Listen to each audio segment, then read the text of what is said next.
Nuuspod, die tuiste vir Afrikaanse stories agter die nuus.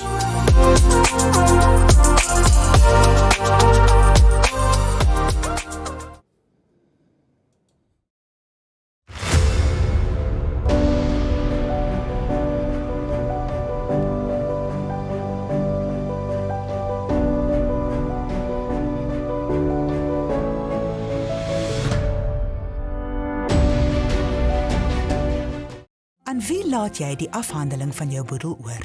Die afhandeling van jou boedel. Jou afhanklikes se welstand mag letterlik daarvan afhang. Stel 'n spesialis van Eksekuteurs aan.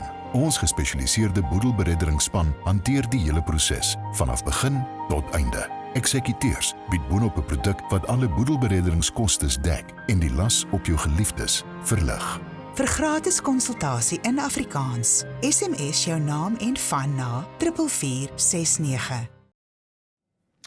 Goeiemiddag en baie welkom by Nuusfokus. Dis Nuuspod se program waarin ons daagliks van maandag tot donderdag op 'n spesifieke nuussaak fokus. En in ons nuusbulletin vandag, 'n soektog is onderweg na die moord op 'n polisiebeampte by 'n winkelsentrum in KwaZulu-Natal. 8 verdagtes vas weens intimidasie by OVK-registrasiepunte in Limpopo en Hannes Strydom sterf in 'n motorongeluk. Ons is net hierna terug met die bulletin.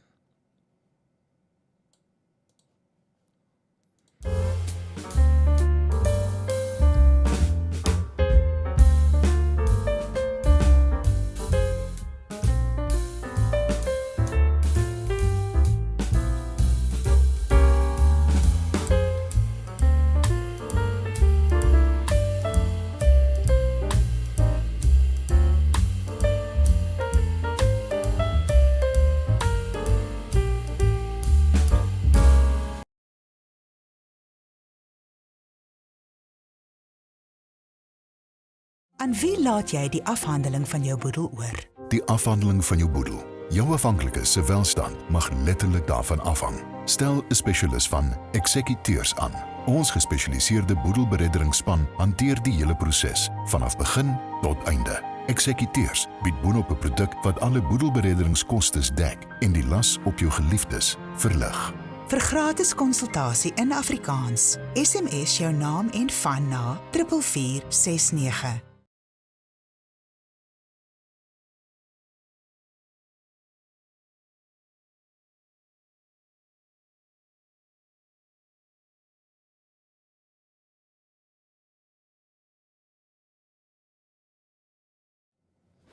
Ons is terug met die nuus. Die voormalige Springbok wêreldbeker slot Hannes Strydom het in die ouderdom van 58 gesterf. Hy is volgens berigte gister in 'n ongeluk dood. Strydom het in 21 toetse as slot vir die Springbokke gespeel en was in die beginspan van die 1995 wêreldbeker eindstryd teen die All Blacks. Hy het in Augustus 1997 in sy laaste bokwedstryd gespeel.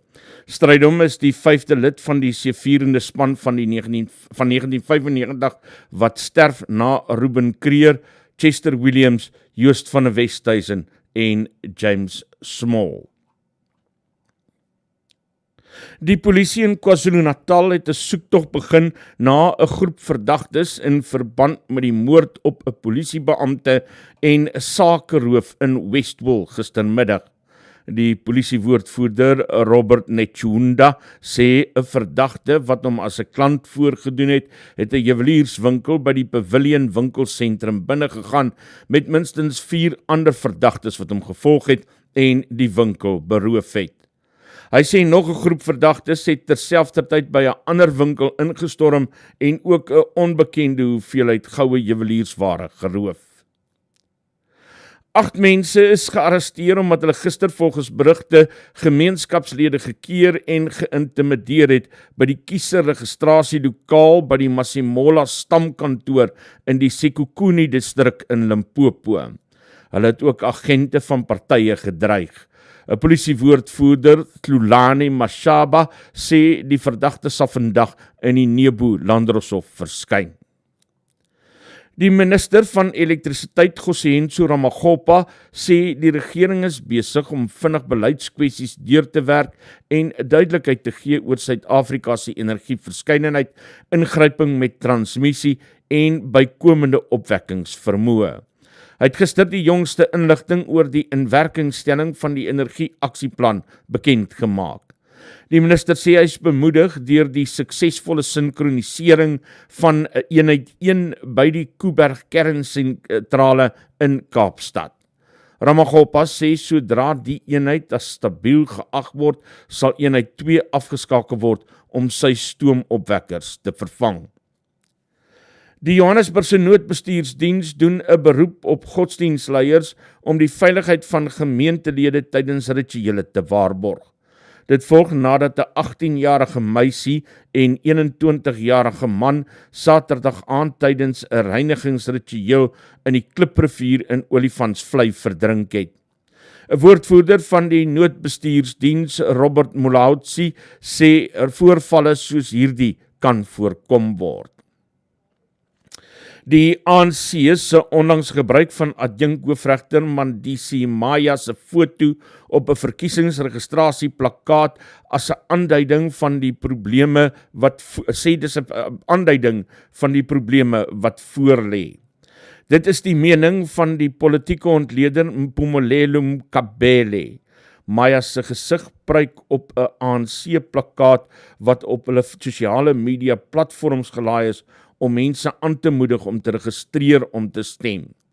Die party het bygevoeg die toekoms is hervorming en het ook genoem dat Maya die eerste vroulike adjunkhoofregter is. Mkabela sê die ANC moet steeds regverdig waarom hy verdien om aan bewind te bly. Daardie eerste sin moes gelees het, die ANC sê onlangs gebruik van adjunkhoofregter Mandisa Maya se foto op 'n verkiesingsregistrasieplakkaat is 'n aanduiding van die probleme wat voorlê. Hulle het ongelukkig nie die kappie daarop gesit nie, so dit het dalk vir 'n oomblik verwarrend geklink. Verskoning daarvoor. President Cyril-Ramaphosa sê die Israel-Palestina kwessie is emosiebelaai, veral gegee die land se geskiedenis, maar dit moenie verdeeldheid vererger nie. Die polisie moes verlede week by 'n betoging in Kaapstad ingryp toe pro-Israel en pro-Palestina ondersteuners slaags geraak het. Ramaphosa sê in sy weeklikse nuusbrief daar is in Suid-Afrika geen plek vir geweld of dreigemente van geweld tussen groepe met verskillende standpunte nie. Hy sê die regering ondersteun 'n regverdige, vreedsame en veilige toekoms vir die mense van Palestina en Israel. Die werkloosheidsversekeringsfonds sê hy het kennis geneem van berigte wat gister in Sunday World gepubliseer is. Dit verwys na 'n ondersoek deur die Valke en die spesiale ondersoekeenheid na beweringe van korrupsie wat verband hou met sy arbeidsaktiveringsprogram. Die WVF se woordvoerder Trevor Hatting sê die fonds het nog nie amptelike korrespondensie van wetstoepassingsagentskappe ontvang ten opsigte van die ondersoek nie, maar sal ten volle saamwerk indien hy versoek word om dit te doen.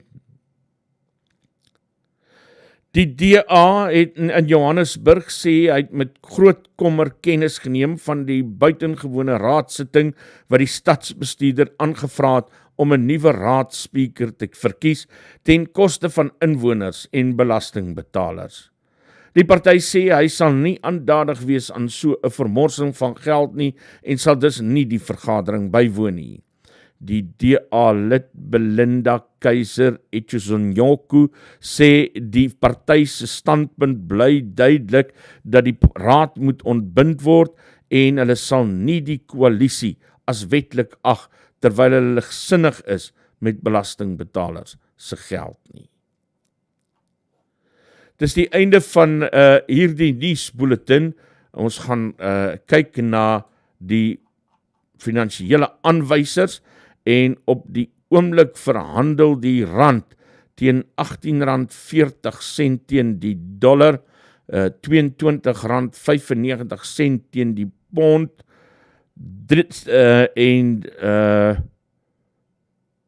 Hulle wys nie die euro vandag nie. Bitcoin verhandel teen $37,361.08 en goud verhandel teen $1,974.81 per fyn ons.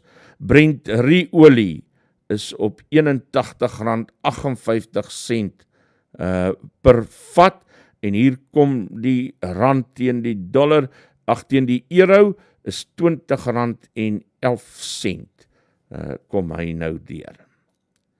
Dis jou nuusbulletin hier op Nuus Fokus en ons is terug net hierna.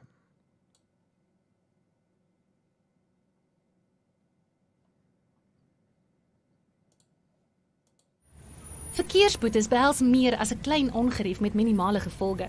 Jy kan 'n kriminele rekord kry of probleme teekom as jy jou rybewys of motorlisensie hernie en die metropolisie kan jou by padblokkades lastigval om die boetes te betaal. Fines for You vir minder moeite met verkeersboetes deur hul te monitor en vinnig, wetlik en effektief af te handel sodat jy nie die ongewenste gevolge hoef te dra nie. Ons spesialiseer in groot vlote en streef daarna om jou geld te bespaar. Kontak ons gerus op 011 867 7331 of besoek ons webtuiste by www.finesforyou.co.za.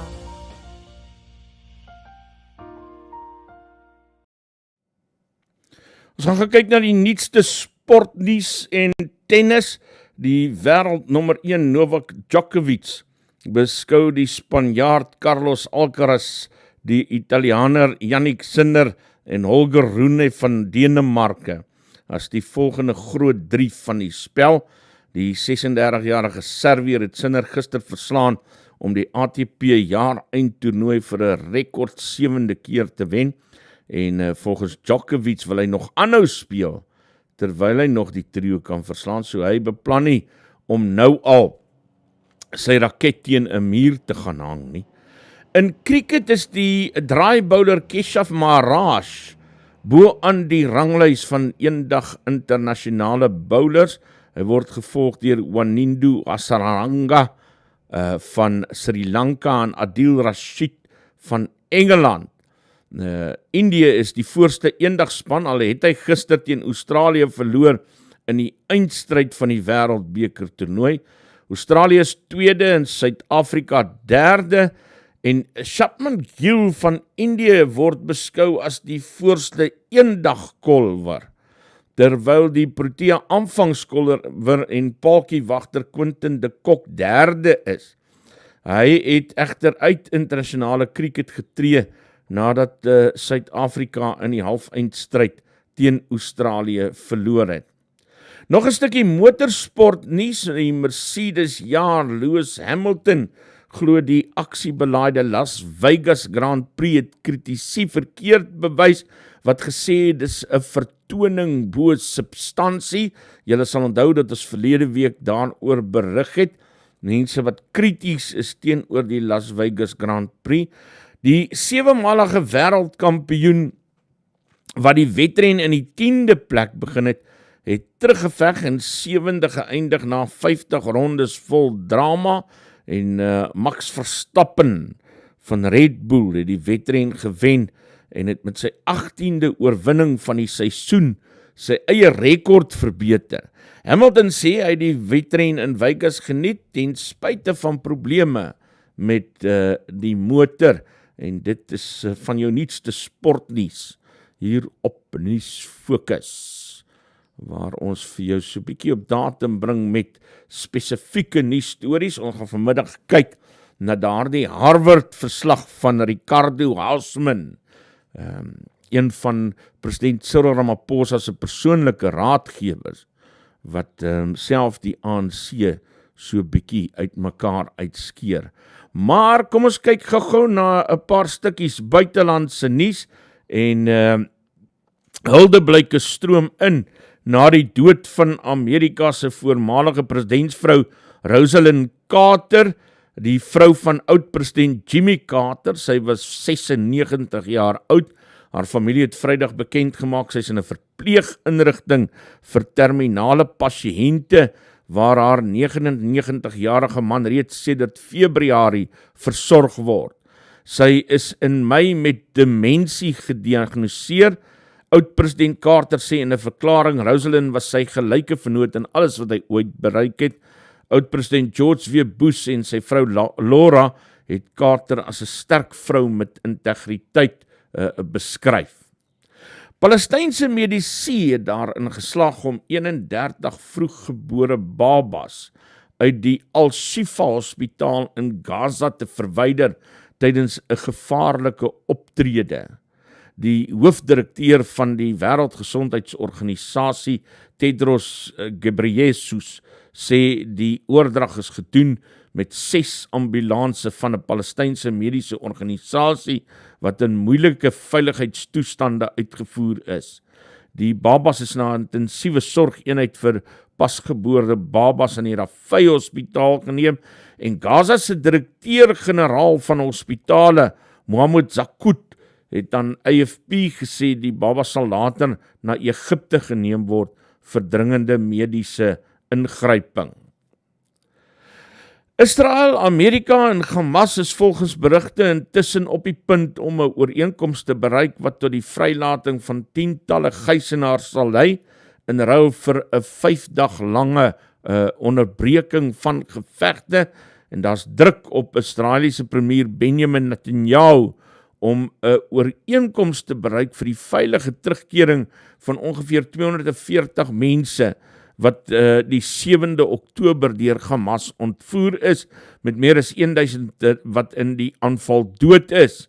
Die ooreenkoms kan lei tot 'n groter vloei van humanitêre hulp na Gaza, en die Withuis sê daar's nog geen ooreenkoms nie, maar hulle werk gaan voort om een te bewerkstellig.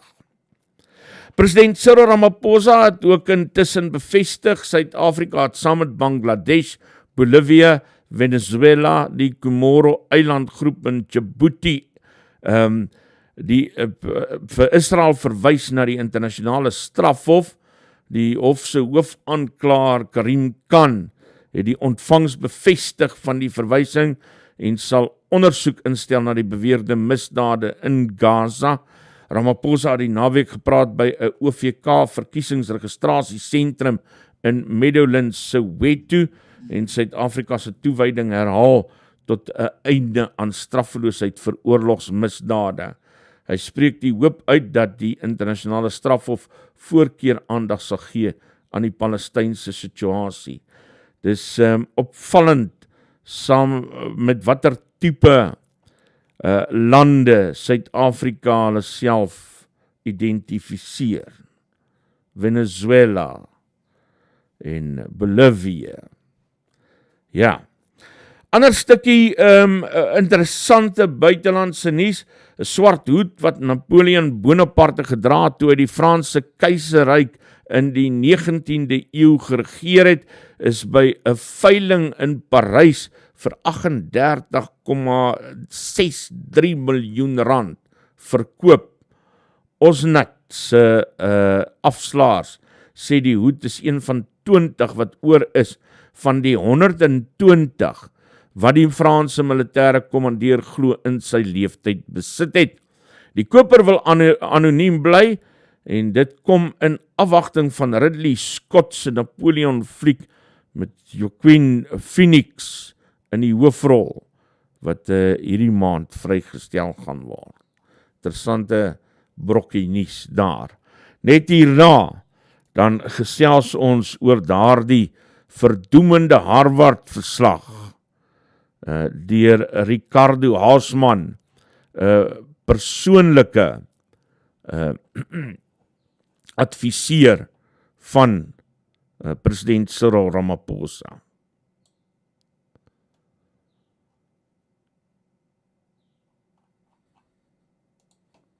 Aan wie laat jy die afhandeling van jou boedel oor? Die afhandeling van jou boedel. Jou afhanklikes se welstand mag letterlik daarvan afhang. Stel 'n spesialis van Eksekuteurs aan. Ons gespesialiseerde boedelberedderingsspan hanteer die hele proses vanaf begin tot einde. Eksekuteurs bied boonop 'n produk wat alle boedelberedderingskostes dek en die las op jou geliefdes verlig. Vir gratis konsultasie in Afrikaans, SMS jou naam en van na 4469. Terug en Netwerk 24 is een van die nuusagentskappe wat hieroor berig. Harvard-kenners looi die kaders, dis die naweek in 'n rapport gewees en aldus hierdie verslag is Suid-Afrika vasgevang in staatsverval weens verkrygingsregulasies wat swart ekonomiese bemagtiging ten alle koste afdwing en die ANC se beleid van kaderontplooiing. En hierdie is een van die hoofbevindings van 'n 2 jaar lange studie wat ekonome aan Harvard Universiteit in Amerika hier in Suid-Afrika gedoen het. Die Growth Through Inclusion in South Africa verslag wat onder die leiding van professor Ricardo Haasman saamgestel is, skets dan 'n baie donker prentjie van die Suid-Afrikaanse regering se planne vir die ekonomie. En dan maan hulle dat die regering nie staatsverval sal kan stuit nie weens verskeie faktore soos patronaatskap, die ideologiese en politieke knelpunte in Suid-Afrika wat nie opgelos kan word nie. En die uiteindelike gevolgtrekking van hierdie verslag is dat politieke berei verhoed dat kritieke besluite, belangrike besluite in Suid-Afrika geneem kan word. Want ons het nou al gesien, dis nou al herhaaldelik dat elektrisiteit en die spoorweë, die voorsiening van elektrisiteit, die voorsiening van behoorlike openbare treinvervoer deur ideologie verhoed word om te kan funksioneer en in die samelewing se behoeftes te kan voorsien. En dan lewer die verslag ook fel kritiek op voorkeur verkrygingsregulasies. En hulle sê die doel van voorkeur verkryging is om sosio-ekonomiese transformasie moontlik te maak deur voorkeur te gee aan voorheen benadeelde groepe, klein, mikro en medium ondernemings en dan plaaslike produksie. Maar die reëls sê hulle het in baie gevalle kritieke staatsentiteite belas. Nie net skiet die reëls ver te kort nie, maar ondermyn dit ook doelwitte op belangrike maniere. En volgens hierdie Harvard-navorsers moet alle voorkeur verkrygingsvereistes verwyder word as die regering wil toesien dat sy plan vir iets soos hernubare kern of hernubare energie aankope kan slaag. En dan word dit ook hierdie verkrygingsregulasies uitgesonder as die skepper van tenderpreneur ekonomie, wat net 'n paar mense bevoordeel tot nadeel van die res. Leon Schreiber van die DA tweet ook om te wys daarop dat kaderontplooiing 'n direkte bydraende faktor is tot die situasie waarin die land verkeer. Hy sê die Harvard-verslag is 'n skouspelagtige regverdiging van die DA se jarelange stryd teen die ANC stelsel van kaderontplooiing. Dis Leon Schreiber wat so sê. Daar's ook ander publikasies wat daaroor berig, Daily Maverick onder die opskrif After the Bell, the Harvard Report on South Africa and the Flickering of Hope being surprised. En dan sê hulle, what is interesting is how the report links together the fiscal crisis with the gradual and creeping problem of state collapse. They are of course interwoven, but it's refreshing to have someone demonstrate how closely linked the two are. En hy vra dan ook die vraag, Tim Cowan wat die artikel skryf, om te sê, wat is die waarde van so 'n akademiese navorsingsstuk?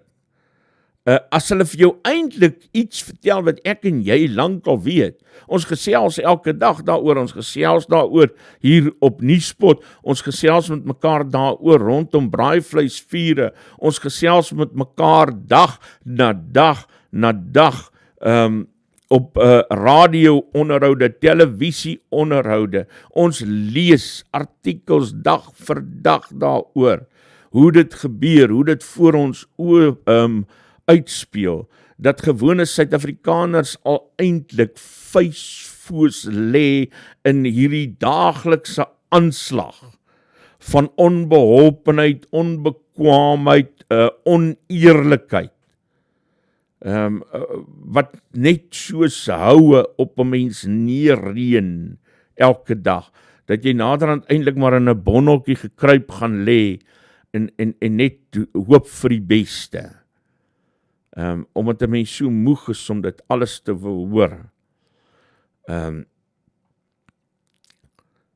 Al die slegte nuus wat daarmee gepaard gaan.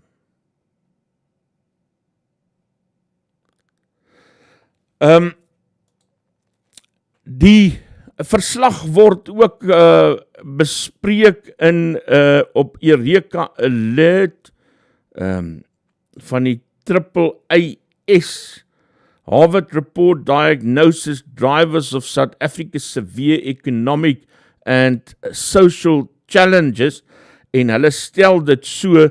A new report by Harvard's Growth Lab finds that South Africa's economy is performing poorly and its society is facing the consequences of extreme unemployment and inequality.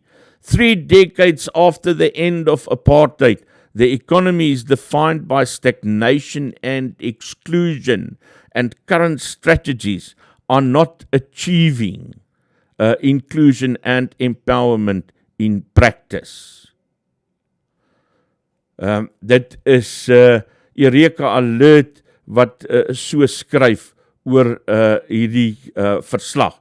Daily Maverick het 'n tweede artikel onder die opskrif New Harvard Report, The Sex House State Failure, Spatial Exclusion are Curbing South Africa's Growth, en ek het ook kortliks met Magnus Huystek daaroor gesels in 'n onderhoud wat ek met hom gehad het, en hier is Magnus se mening oor hierdie verslag. Terwille van jou luisteraars, Professor Ricardo Hausman is 'n ekonoom van Venezuela wat wêreldbekend is en wat ook minister van Finansies in Venezuela was met die vorige regime.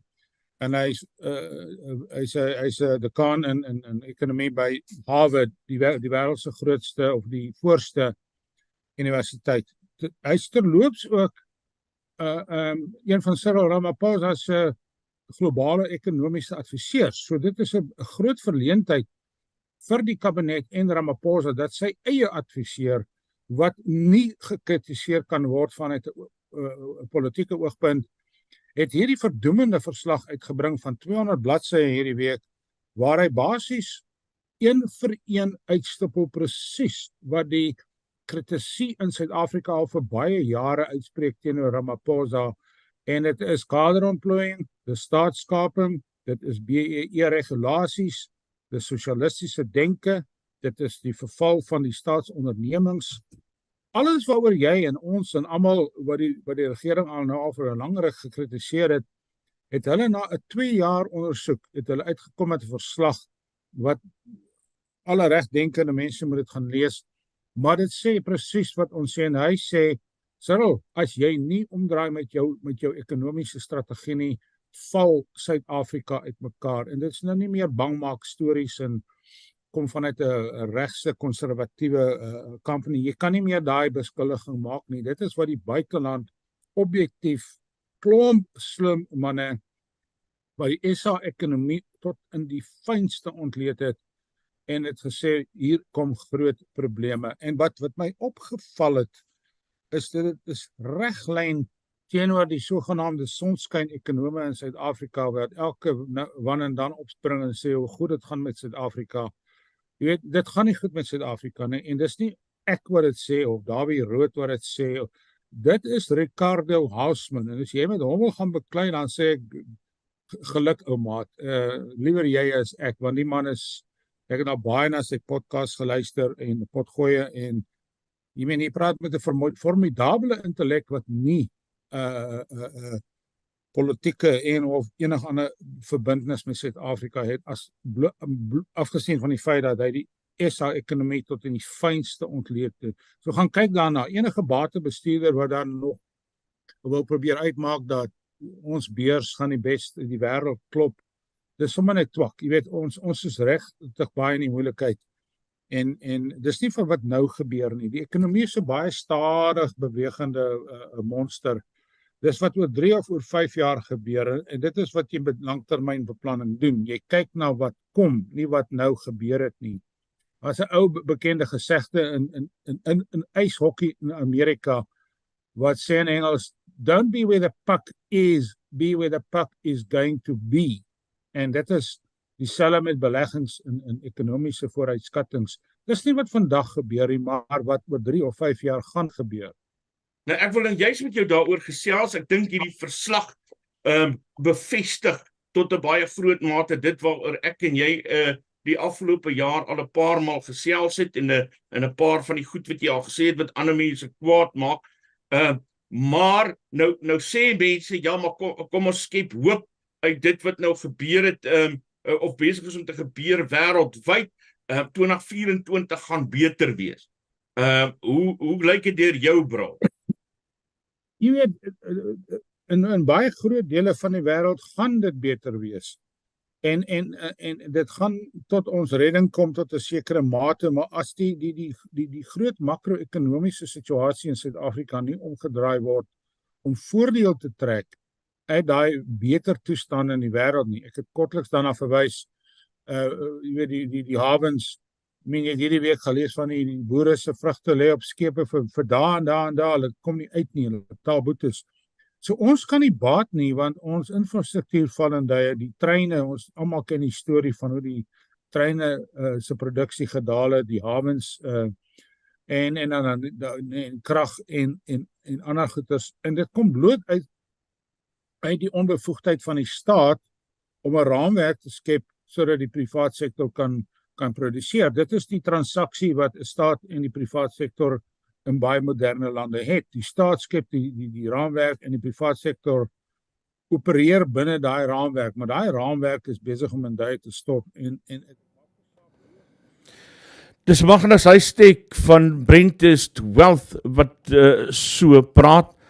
Oud-president Thabo Mbeki het homself ook uitgelaat hieroor, en ek gaan gou 'n stukkie van daardie uitlatings van hom vir jou speel.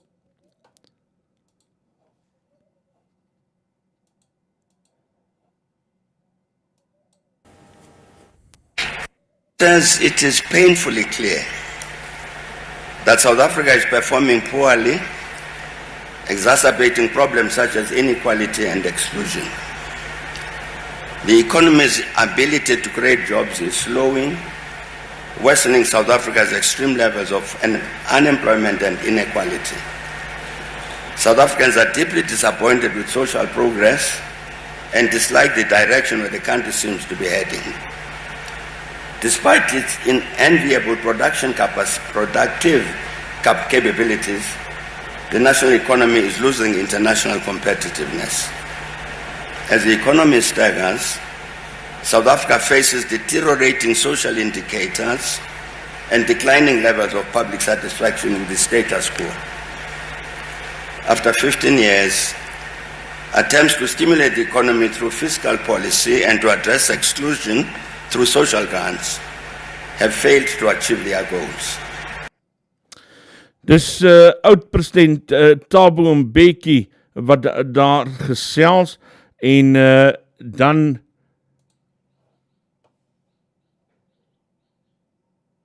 wil ek ook gou vir jou so 'n stukkie speel van Morning Shot se gesprek hieroor. Hier is Roman Kabonak. After reading this report by Harvard, it struck me. Harvard really likes Morning Shot. Well, you could make that conclusion, or you could say to yourself, Harvard really likes wasting money, telling us the bleeding obvious. This is a report that apparently cater deployment, BEE, and the lack of electricity destroys economic growth in South Africa. Who knew? Oh, thanks for watching, everyone. So Harvard came to South Africa. They spent 3 years looking at all the issues. They spent a lot of money on 9 studies dictating what are the main issues for South Africa, why it's not growing. And basically they came to the conclusion that the ANC is shit, the commies, cater deployment has collapsed the state, and BEE is throttling investment. I mean, listen, I'm not a Harvard graduate.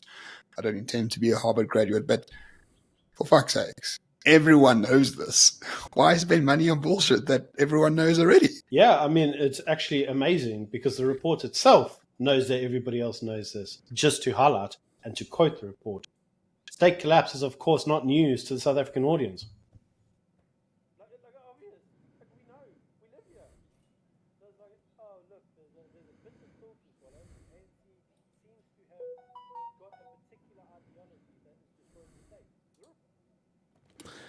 Dis Morning Shot wat daaroor skryf.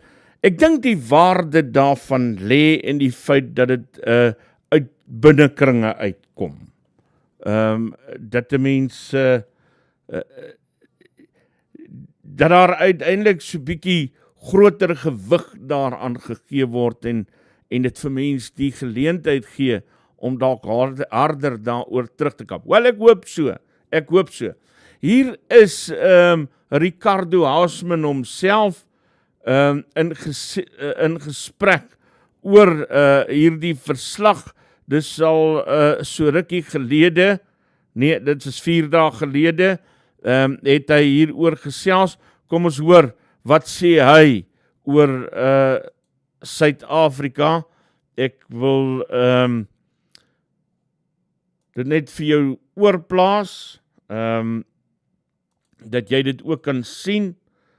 Ek gaan nou 'n gesprek van Ricardo Hausman homself ook vir jou speel, sodat jy kan hoor wat hy oor hierdie saak te sê het.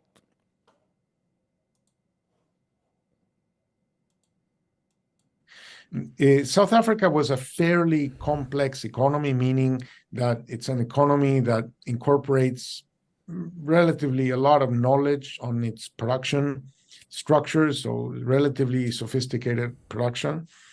That sophisticated production, South Africa was ranked very close to China in our complexity indicators, is this measure of how much knowledge is being incorporated into the economy.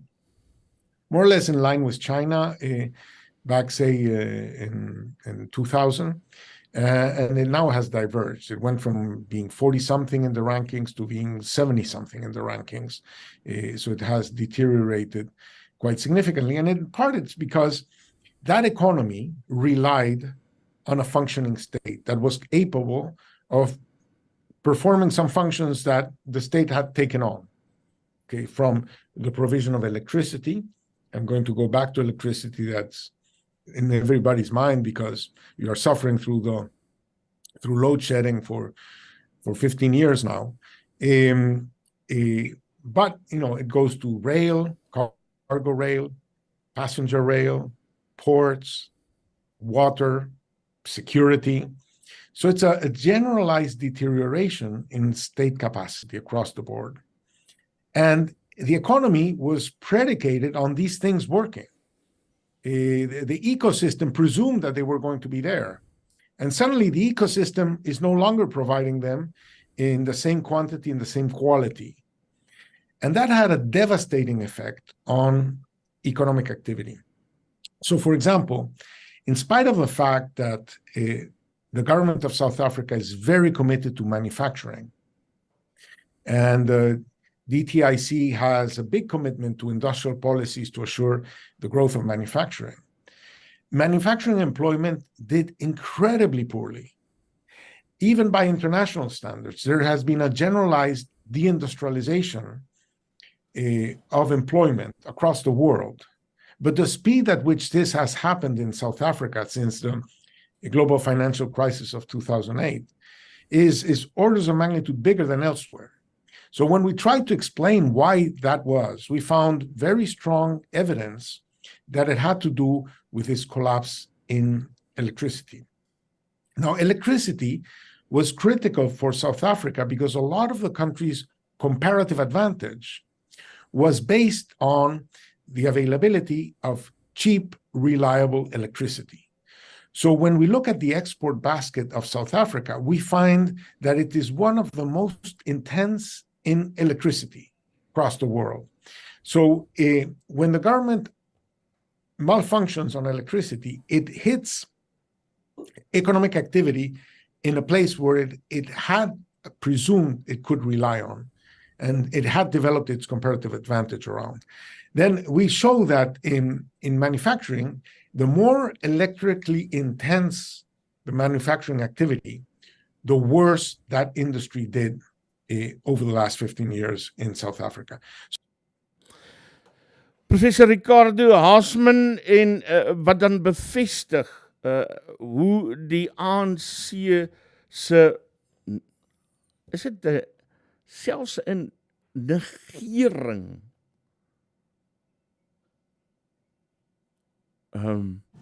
net 'n absolute feel a flying freaking hell vir wat almal en alles sê. Hulle doen dit soos hulle dit doen.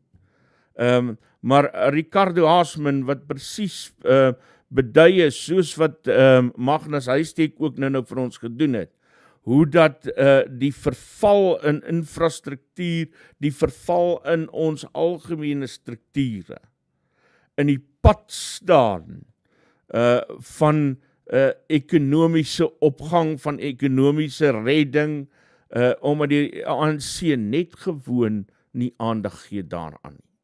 Natuurlik, dit is iets wat ons alles weet, ons het dit nou al vir mekaar gesê.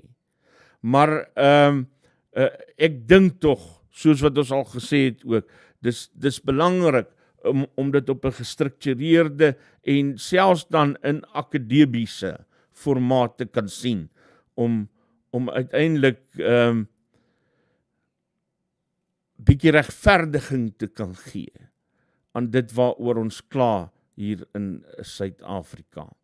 Dis die einde van ons program, groetnis, ons sien mekaar môreoggend weer in Stroomop, ons program waarin ons kommentaar lewer op koerantnuus en ander aanlyn nuus, en sommer ook maar net lekker met mekaar gesels. Verskoning, daardie onderhoud met Magnus Huistek is nog nie geplaas nie, maar hy gaan nou geplaas word. Hou vas, ons is môreoggend terug, dan gesels ons verder.